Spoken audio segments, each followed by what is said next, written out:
अभी सुनिए साहब, डॉक्टर 1, मरीज 2। जिससे ये बात कर रहे हैं वो खुद भी मरीज रहा है, उसने किसी डॉक्टर का इलाज कराया है, उसका नाम था मेवालाल। मेवालाल क्या है? अरे डॉक्टर तो बड़ा गूंगा राम हुआ है, तो गूंगा राम हुआ। तो कहने लगे अच्छा गूंगा राम, तो कि गूंगा राम कौन थे, किस्सा बता दो उसका। से बाकी वाले बता रहे उसको। भाइयों, गूंगा राम डॉक्टर ऐसा गजब का था कि एक बार लाट साहब की मेम साहब को छींके आने लगी। जो जागे तो छींके और सो गए तो छींके। छीन में ऐसी छींके सुसरी के महीने में लाटनी साली घुसकैट होके रह गई। बड़ा घबराया साहब, लाडली जी क्या होगा? इलाज भी कोई मामूली नहीं हुआ भाइयों, आखिर वो लाठी ठहरा साहब। महाराज विलायत से और लंदन से और जर्मनी, अमेरिका, अफ्रीका, चीन और सारी दुनिया के डॉक्टर ही डॉक्टर बुलवा ली। नहीं बिस्ने, खाली बस एक जापान को छोड़ दी। बिस्ने कही कि जापानी माल साला यूं ही सस्ता हो गए, क्या अच्छा कर सकेगा वहां का डॉक्टर मेरे मेम साहब को। पर वहां सस्ते मद्दे का सवाल नहीं, कोई साला अच्छा ही नहीं कर सका भाइयों। बड़ी दवाइयां पिलाई, बड़े बड़े आले लगाए, पर सारी चीजें बंद ही ना हो। अंत में भाइयों मैम सुश्री लाट साहब से लिपट के बोली, माय डियर, मुझे गोली मार।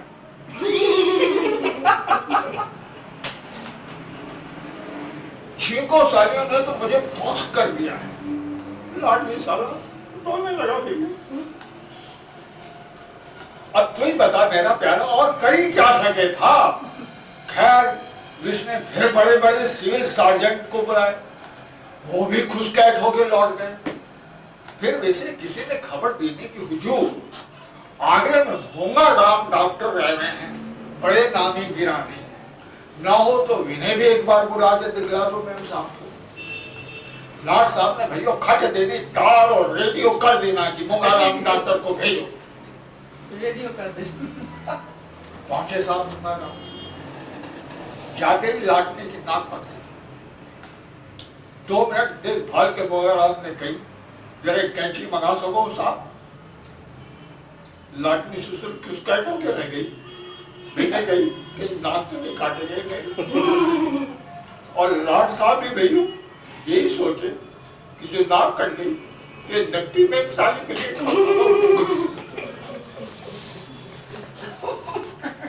समझ गया मेरा कहना भैया। इसने हंस के कही, मिस्टर लाट साहब आप घबराओ नहीं, आप घबराओ मत ही, बस जरा एक कैंची मंगवा दो खट देनी। लाट साहब का घर गई हो, कैंची आते ही कितनी देर लगे, सुसरी कैंची आ गई।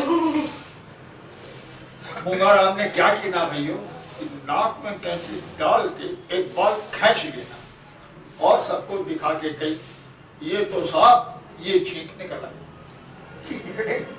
बात ऐसी थी कि जब ये सांस ले में थी तो बाल भी ऊपर को चढ़े और इसी से छींके आ रही थी सुसरी। पुकार पड़ गई भैया, अरे बारे डॉक्टर गूंगा राम क्या कहना है। सब अखबारों में इसकी फोटो छिप गई भैया, और लाट साहब ने गूंगा राम को पट्ट दे दिए, राय बहादुर बना दिया। लाला मोर्चे जिससे वो किस्सा सुना रहे थे कुछ कूद कर बोले, बड़ा डॉक्टर तो था अलबत्ता, पर चाहे लो कह लो, ये तो कोई डॉक्टर ही नहीं हुई लाला, ये तो हजारों का काम हुआ। हजारों मतलब ये तो हजारों का काम हुआ। नाक का बाल के काट के फेंक देना, बस इसमें कोई दवा दारू भी नहीं, थोड़ी भी नहीं कि जो डॉक्टर ही होती।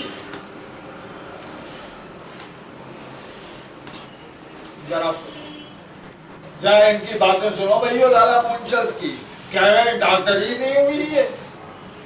अरे तो इनका मुकाबला क्या तुम्हारे 2 पार्टी का मेवालाल करेगा, दूसरा कुछ क्या। दुनिया भर के डॉक्टर तो आके इसके बैठ में, हाँ ताज बीवी के रोजे में सुसरी गार्डन पार्टी की नहीं, चाय और शराब और सोडा पिलाया महाराज, और तुम कहो कि डॉक्टर ही नहीं था वो। यों को मूलचंद कि गाहक भगवान का रूप हुए है, नहीं तो महाराज भैयो मिस्टर मुंगाराम डॉक्टर राय बहादुर एक बार कल करते तस्वीर ले गए। शंकर का मुझे भी एक क्या कह रहे हैं?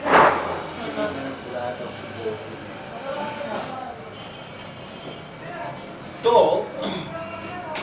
वहीं कलकत्ते में एक बंगालचा पानी के साथ खनखजूरा पी गया और खनखजूरा बिस्की आंतों में चिपक के बैठ गया। हर घड़ी मजे में आंतों में मांस नोच नोच के खा और तब कैट बना साले, तब कैट बने सालों।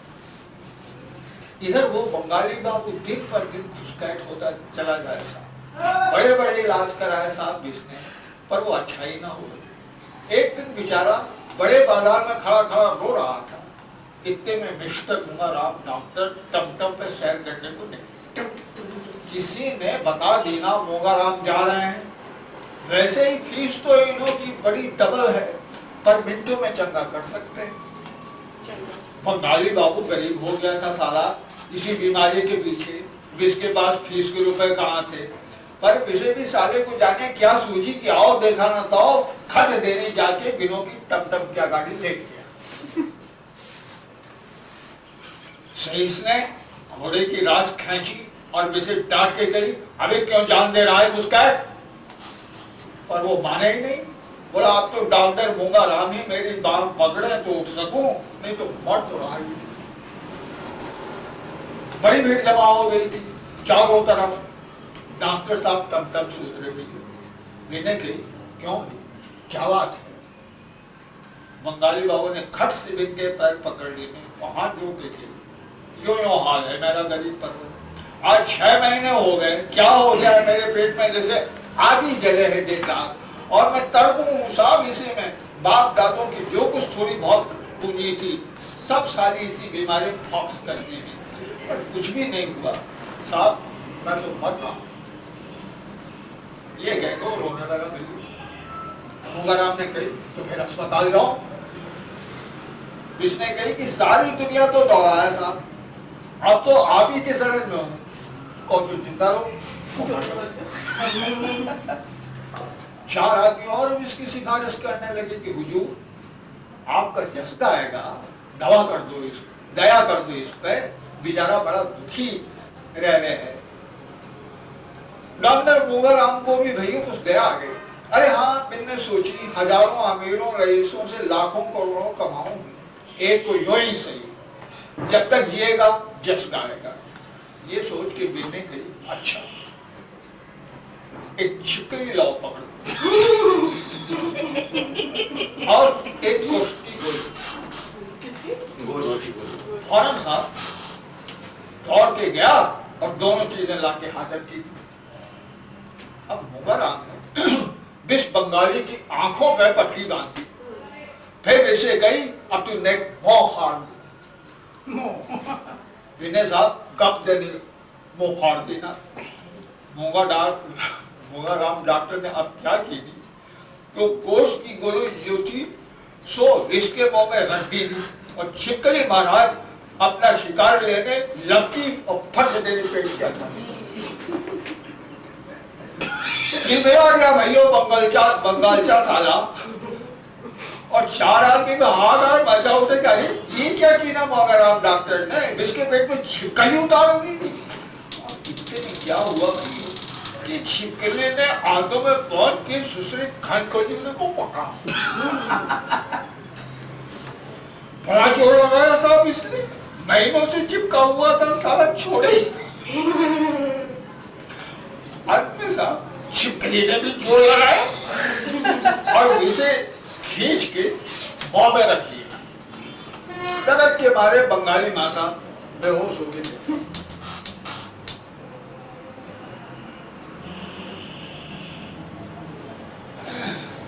लोगों ने समझा, पड़ गया। सब लोग मुंगाराम डॉक्टर को घेर के खड़े हो गए और कहने लगे तुम मुंगाराम डॉक्टर हो गए तो साले अपने घर के हो। तुमने हमारे बंगाली भाषा को मार क्यों डाला? मगर आपने डांट के कही, नहीं खड़े रहो, अभी देखो क्या हो गए है। इतने में साहब वो छिपकली जो थी सो खजूर के दबा बंगाली बहू के मुंह से बाहर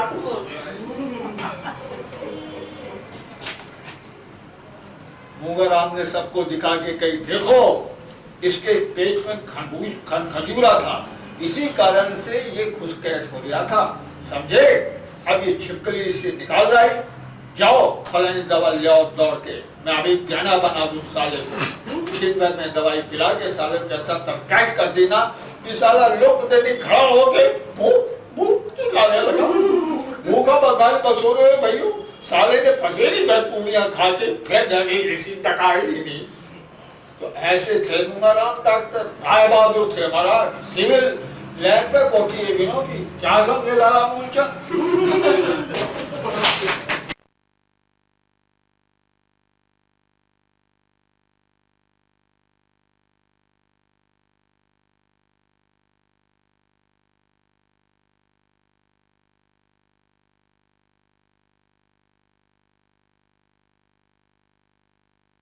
अच्छा उसमें है क्या बर्फ के दर्रे वाला जो है, किताब में लिखा वो था। भी कहीं रिकॉर्डेड है। उसमें ऐसा नहीं है कि वो बिल्कुल I am not present there, नहीं वो तो क्लियर है, उससे रिप्रेजेंटिंग क्लियर लाइफ है उससे। वो है बहुत अच्छा है। इनका एक है कि एक बेचारा जाता है और वो उसकी कोई उम्मीद नहीं लौटने, कैसे फंस जाता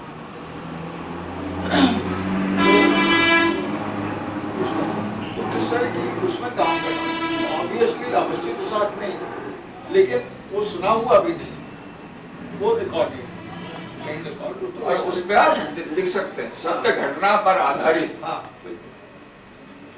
अच्छा बाकी सब तो जो तुम्हारा वो तो सत्य घटनाओं पर आधारित है ही, तुमको जैसा हाथी पर चढ़ाए धक्का देके, अभी काल्पनिक तो है नहीं। हमारा थैला कहाँ है? बाबा के साथ हाँ? थैले वाले बाबा, चीटू की भाषा में चीनू की भाषा में थैले वाले बाबा, चीनू के चीटू के लेक को दिखाओ ना, थैले वाले बाबा। और वो चला गया।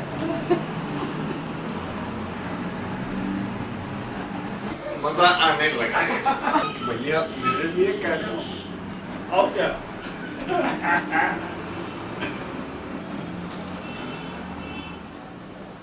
अच्छा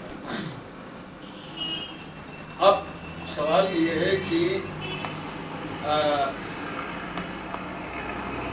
रक्षा क्या है पढ़ लिखेंगी, और रक्षा लखनऊ वालों से कर जो जैसे शरद हैं, ज्ञानचंद जी हैं, इनको तो मैं अप्रोच करूंगा, लेकिन जो और लखनऊ वाले हैं जैसे या लखनऊ से बाहर के जो संपर्क वाले, जैसे मैं बताऊं, वो ये है कि सच्चे तक जो पढ़ने को मांगते हैं ये देते नहीं किसी को। जिसको पढ़ना है यहाँ पढ़ो, मैं दूंगा किसी को नहीं। तो मतलब कोई प्रतिक्रिया या कुछ लिखे तो कोई कैसे लिखे? नहीं जैसे आपकी छोटी सिस्टर है हाँ मनो, हाँ मनो से है अच्छा हम भी एग्जाम करने गए, हाँ वो शायद आखिरी ये बिरला का कोई वो था कंसर्न, हाँ उसमें ये हाँ, आगे उसी प्रोग्राम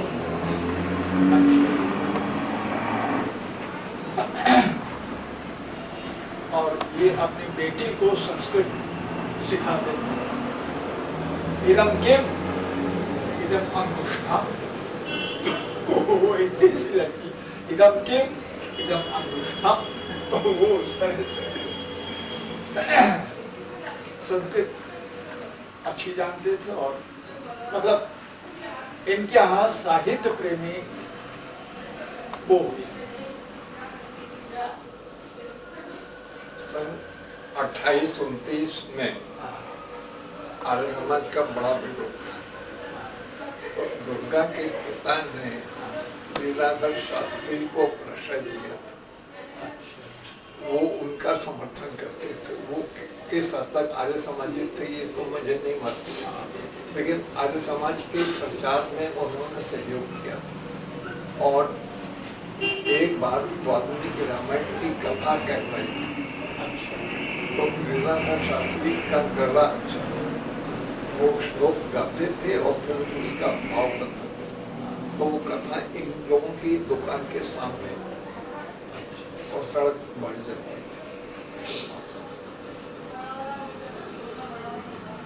तो उनका वहाँ के सांस्कृतिक जागरण में काफी योगदान उनके। ये लल्लू दुर्गा वगैरह से पूछ करके उनके बारे में लिख सकता है। नहीं, नरेश आएंगे तो मैं उनसे पूछूंगा। नरेश को शायद मालूम होगा कि लल्लू से और इनके दुर्गा के इक्वेशंस कैसे हैं।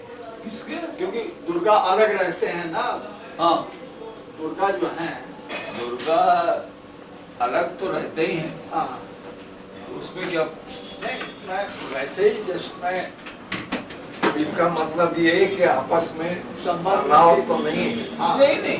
अच्छा, तनाव नहीं है, लेकिन वो अपनी बहू के पास भी नहीं रहते, वो उसके अपने लड़के के साथ नहीं रहते किसी हैं, के साथ नहीं रहते, वो अलग रहे, अकेले रहते हैं। अच्छा। किसी के अकेले। साथ नहीं। त्रिलोचन शास्त्री की तरह। हैं? त्रिलोचन शास्त्री एक हिंदी के कवि, हाँ। बेटे के बहू के साथ नहीं रहेंगे, अकेले रहेंगे। अब 75 साल के करीब हो गए और सागर में पड़े भी। ये जो दुर्गा तो पूरी बनाते हैं।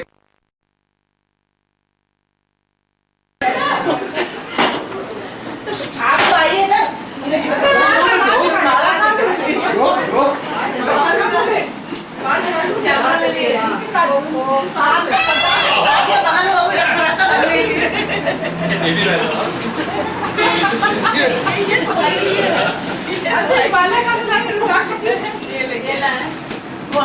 अरे खिंच गई कि नहीं? तो आप तो हमें कह रही थी बड़े सज के आएंगे, आप तो सज के तो आए हैं। भाभी ने इतनी बच्चे सारे बाजार घूमने जाती है रास्ते में। चलो बाजार घूम गया। क्यों इतनी अच्छी साड़ी पहनी है? बहुत सुंदर लग रही है। क्या होता है? अरे इनको बैठे बैठे चलिए जा रहा है। कैमरामैन ट्रांसपेरेंट नहीं होता। अरे पहली बार काका चलिए भाई आइए। आइए खड़े तो हो जाइए। डैड वो बाबा के साथ है, बाबा के साथ है, वो केक खा लेंगे आप, काटो।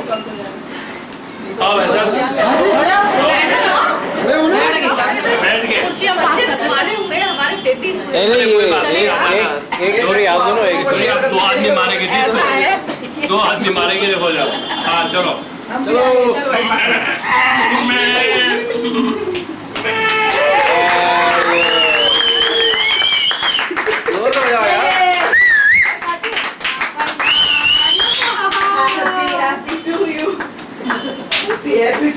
खुश होके काटो, अब तो हो गई शादी। खिलाओ तो। पंडित जी ने मंत्र तो पढ़े नहीं है। ये अंडे वाला बिना अंडे का? अंडे वाला ही होगा। अंडा ही होगा बाजार में। बिना अंडे की चीज नहीं आती। चलो अपने अपने रिस्पेक्टिव स्पाउसेस को खिलाओ। नहीं आते किसी को लेके खिला सकते हैं। चलो जी, वो तो खाने वाले नहीं। आइए ना। पहले आप पहले आप। बुआ जी खुद नहीं खाना, पहले खिलाना है।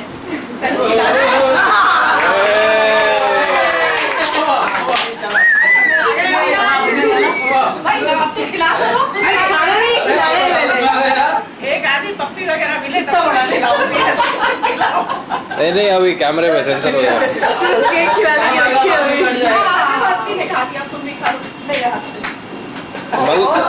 मल दो मुंह पे मल दो। हाथ पर चला रहे ऐसे थोड़ी चाटा जाता। चीनो फोटो खींच। हाँ चलो। मैंने हाथ से खाऊंगा। अरे तो क्या बताऊँ मैं हाथ खिला ले।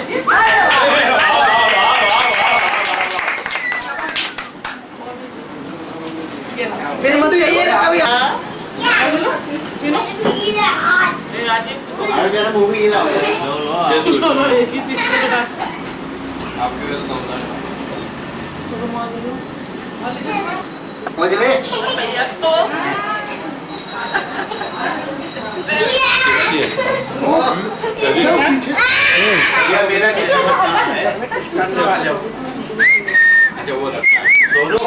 बेटा हमारा जरा चश्मा दे देना। मतलब टूट गया।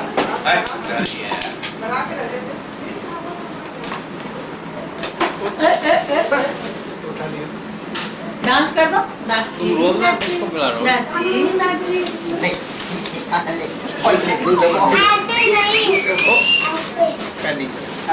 मस्त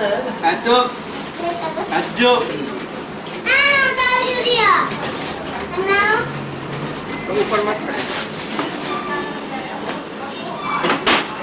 तो तुझे भी ले यार। जाने ना अपना प्रोग्राम वो अभी हो रहा रिकॉर्ड। आज जाना था भरतपुर। अच्छा आ जाए। आज का प्रोग्राम कैसे बना? ये मैंने भी बनाया एक याद ही नहीं भरतपुर में एक इंस्टीट्यूट है मैनेजमेंट कमेटी लो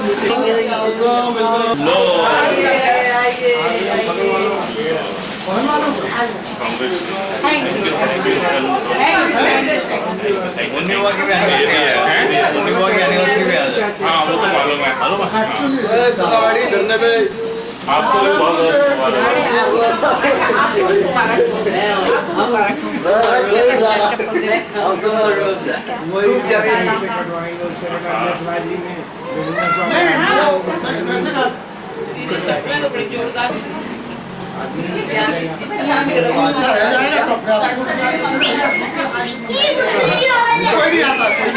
अब चला तेज चल रही तो मैं चला या तो हेलमेट और कोई बाइक से है आप बाइक छोटो भैया तो गाड़ी ला नहीं यार ये तो मेरे इसको मालूम नहीं होगा हम चले जाएंगे क्या है लाना क्या? सुकेत को नाम से लाना जगह बता हम ले आएंगे हम ले आएंगे। अब जगह बता दीजिए फिर हम ले आएंगे क्या तू गया नहीं एक बार वहाँ C2D की जो लाइट है ना डाबड़ी की अरे हम ही जाते फिर तो वहाँ चक्कर मुझे याद नहीं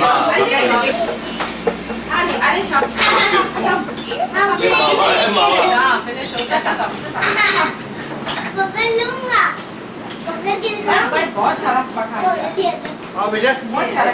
की ऊंचाई इतनी सादगी, छोटे से छोटा टीचर, हमारी तो कोई औकात नहीं है।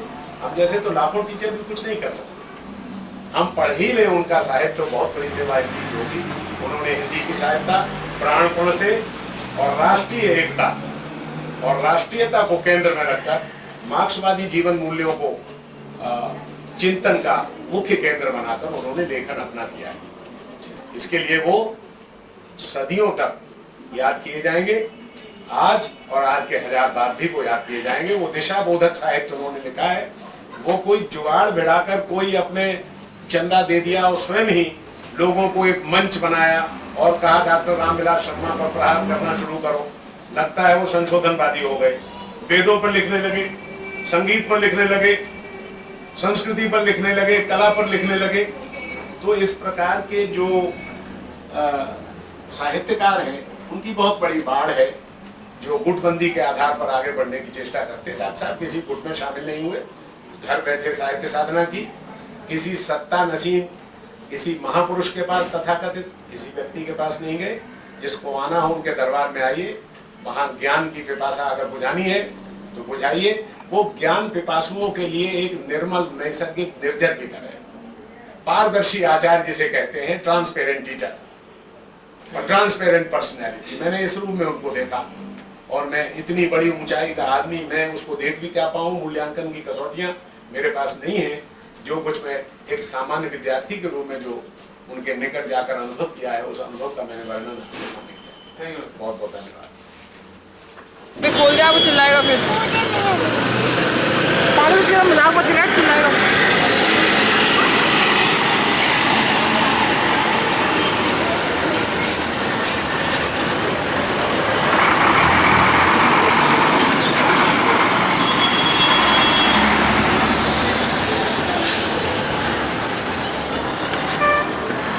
हम भी ऊपर हैं।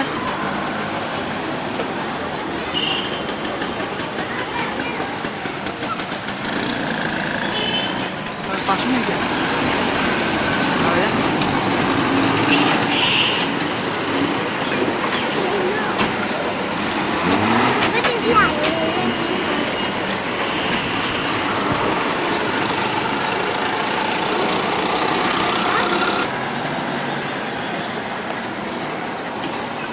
आगे आगे सब ऊपर खड़े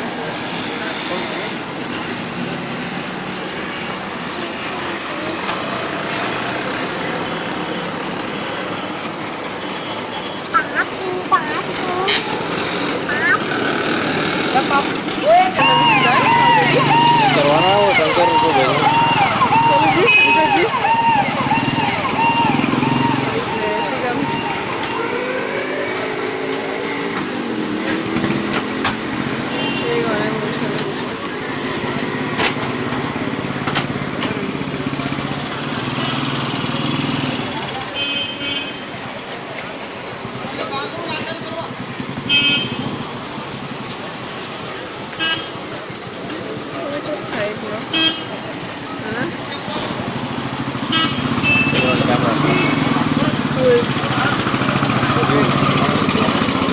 कैमरा यहाँ कैमरा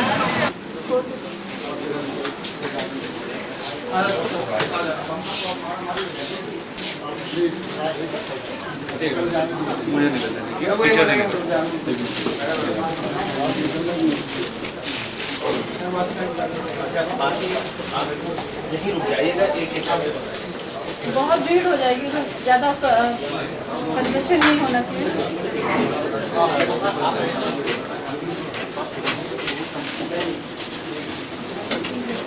दो लोग हैं तो टाइम चलो। खंबे आ गया।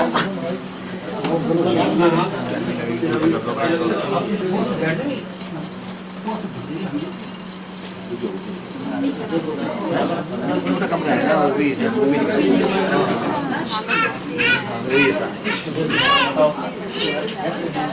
वहीं और अच्छा है। 2 दिन पहले अच्छा मैम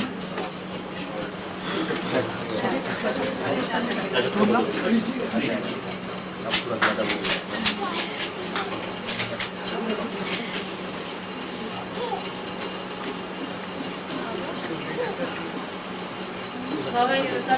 एक मिनट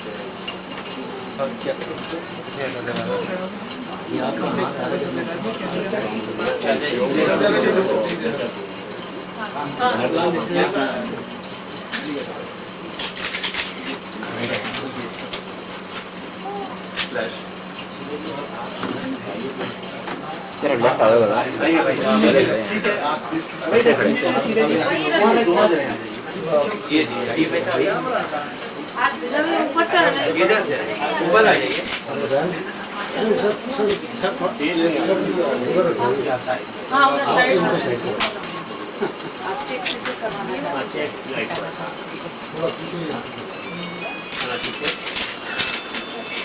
नीचे नीचे तो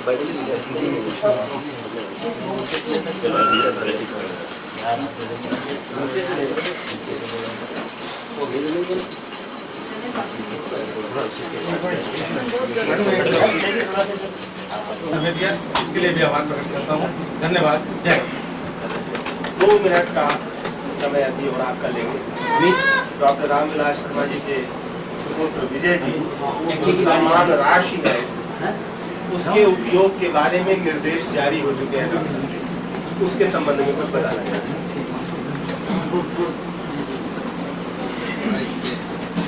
पहली बात तो मैं ये कहना चाहूँगा कि तरफ से विजय भाई थोड़ा सा ऊंचा, थोड़ा सा अकादमी का धन्यवाद करना चाहता हूँ और माननीय मुख्यमंत्री जी का विशेष रूप से। राशि के बारे में मैं ये कहना चाहूँगा कि जैसा कि आप जानते हैं कि अभी तक पिछले पुरस्कारों का भी उन्होंने कोई अपने पर्सनल यूज़ के लिए कोई इस्तेमाल नहीं किया और इस राशि के बारे में भी उनकी ऐसी योजना है कि उनके पास जो तमाम पुस्तकें हैं और बहुत सारी ऐसी बहुमूल्य सामग्री है, जैसे लेखकों के पत्र हैं, उनकी अपनी मैनुस्क्रिप्ट्स हैं, उन सबको एक लाइब्रेरी का म्यूज़ियम की शक्ल देती है और ये लेखकों को डिवोटेड होगा। उनके मन में लेखकों के प्रति इतना आदर और प्यार है, वो उसमें रिफ्लेक्ट होगा। एक छोटी सी घटना मैं आपको इस बारे में बताना चाहूँगा। कुछ वर्षों पहले ऐसा मौका हुआ कि हम पिताजी को लेके गांव गए। इनके मन में गांव जाने की बड़ी इच्छा थी और ये कहते हैं कि मुझे कोई रात ऐसी नहीं बीती मैं सपने में जब गांव नहीं देखा। तो उनको ऐसा लगता था कि अभी भी बैलगाड़ी में जाना पड़ेगा और बहुत समय लगेगा। मैंने कहा ऐसा कुछ नहीं है, आपके घर तक गाड़ी पहुंच जाती है और आप चलना चाहें तो हम ले चलें। हम लोग लखनऊ से गाड़ी लेकर के गाँव सोचे और कोशिश ये थी कि उनके विजिट के बारे में किसी को ज़्यादा सूचना ना हो, भीड़ भाड़ ना हो। लेकिन जिन सज्जन को इन्फॉर्म किया तो उन्होंने अखबार में ज्ञापन दे दिया और बैंड बाजी का इंतजाम कर लिया, फूल मालाओं का इंतजाम कर लिया और मेला लगा। और जैसे तैसे वो समय उन्होंने काटा, गाँव का चक्कर लगाया, सब निकले बुलाए। उसके बाद वो मंच पे जाना पड़ा, तमाम फूल मालाएँ और बैंड बाजी और इंकलाब जिंदाबाद। और उसके बाद फिर से 2 रिक्वेस्ट की गई। एक तो ये कि आप एक अपना कमरा हमें यहाँ वाचनालय चलाना, और दूसरा ये कि आप हर 10 अक्टूबर को जो उनकी जन्मतिथि है आप गांव में आकर के इसको बताएंगे, गांव में हमारे साथ आए। अब मैंने 10 अक्टूबर को 89 साल के हो रहे हैं। जी हाँ, तो मैं भी साथ में था। मैंने सोचा कि अब पिताजी बड़े धर्म संकट में हैं। एक और तो गांव वालों के लिए इतना प्यार है उनके मन में, और दूसरी ओर उनकी व्यवस्था ऐसी है कि 10 अक्टूबर को हर साल जा पाना संभव। उन्होंने उसके जवाब में ये कहा कि लेखकों का सम्मान कैसे करते हैं ये आप लोग नहीं जानते। लेखकों का सम्मान बैंड बाजे से नहीं होता, लेखकों का सम्मान फूलमाला से नहीं होता, लेखकों का सम्मान इंकलाब जिंदाबाद से नहीं होता। लेखक का सम्मान तब होता है जब आप उसकी लिखी हुई चीज़ें पढ़ते हैं, जब आप उसकी लिखी हुई चीज़ों पे अमल करते हैं। उन्होंने कहा कि आपने निराला जी का नाम लिया, अगर यहाँ पर जितने लोग समाज के जिन वर्गों के लोग सब अगर साथ एक मंच पर बैठे होते तो मैं मानता कि आपने निराला जी का सम्मान किया। उनकी हमेशा ये कोशिश रही है कि उनकी किताबें सस्ती से सस्ती छपें ताकि ज़्यादा से ज़्यादातर लोग उसको पढ़ सकें। पेपर बैग्स निकाले जाएँ। उन्होंने दिल्ली यूनिवर्सिटी से छपी हुई किताबों में अपनी रॉयल्टी छोड़ दी ताकि उस किताब की कीमत कम हो। पिछली राशियाँ तो उन्होंने छोड़ ही दी थी। इस राशि का भी वो प्रयोग सिर्फ इसलिए करना चाहते हैं ताकि वो जो बहुमूल्य सामग्री उन्होंने जीवन भर में इकट्ठा की है उसका आगे भी उपयोग होता है। और मैं समझता हूँ कि ये बहुत अच्छा आइडिया है लेखकों के लिए। कोई म्यूज़ियम, कोई इस तरह की चीज़ें, विदेशों में ये चीज़ें बहुत होती हैं। आप देखिए उनके हाथ के लिखे हुए स्क्रिप्ट्स, उनके जो इस्तेमाल करते थे कागज़ कलम, सब चीज़ें अभी भी लोग प्रिजर्व करते हैं। और मुझे ध्यान आता है कि आप कहीं भी चले जाइए मशहूर लेखकों के घरों को प्रिजर्व करते हैं। तो ऐसी कोई परंपरा यहाँ की शुरू की जाए और भी लेखक इसमें सहयोग कर सकते हैं। और ये इसकी योजना है, इसलिए मैंने सोचा इस मौके पर इसका इजहार कर देना।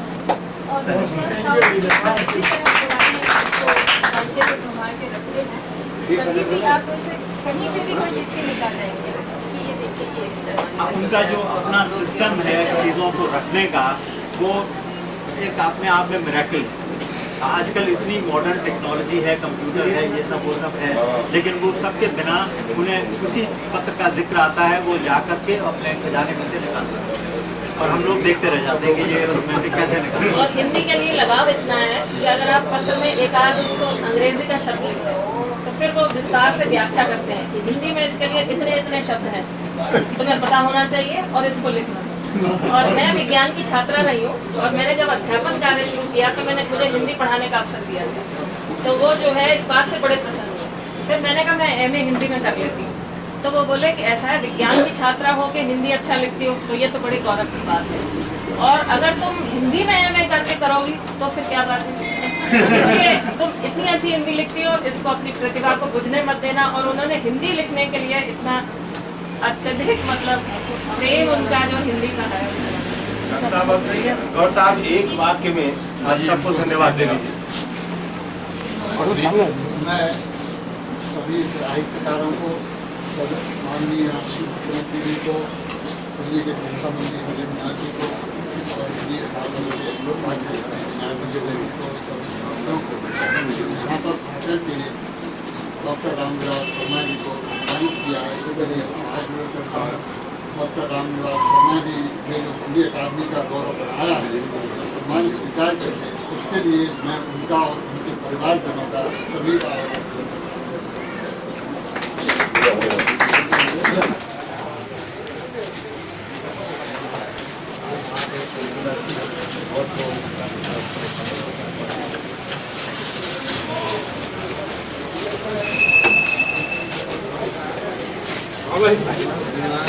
हो गया है कि नहीं देख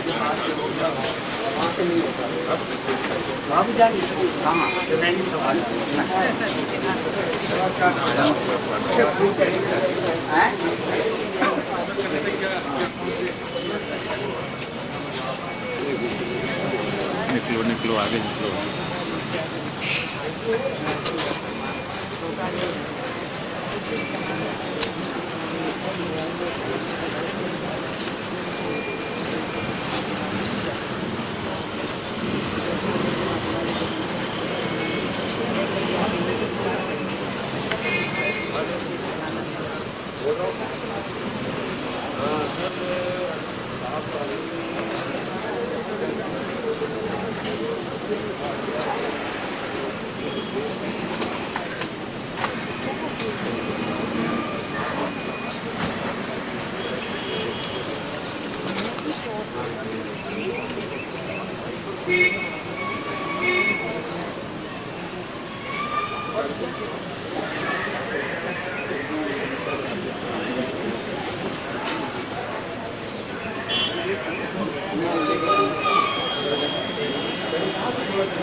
वही भेजिए क्या कैसा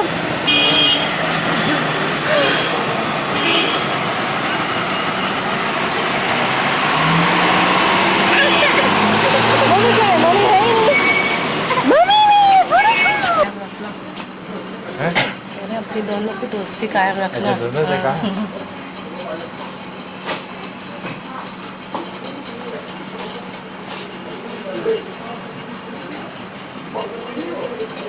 अच्छा मुझे बाहर ले चलो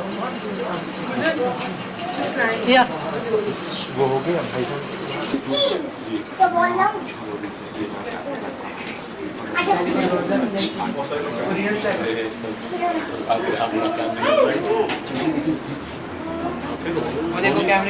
कहाँ जाएंगे दिल मिले हुए हैं एक ही सूत्र में रस्सी में हम लोग गिरते हुए हैं सब अच्छा बस स्वस्थ बैठ जाए एक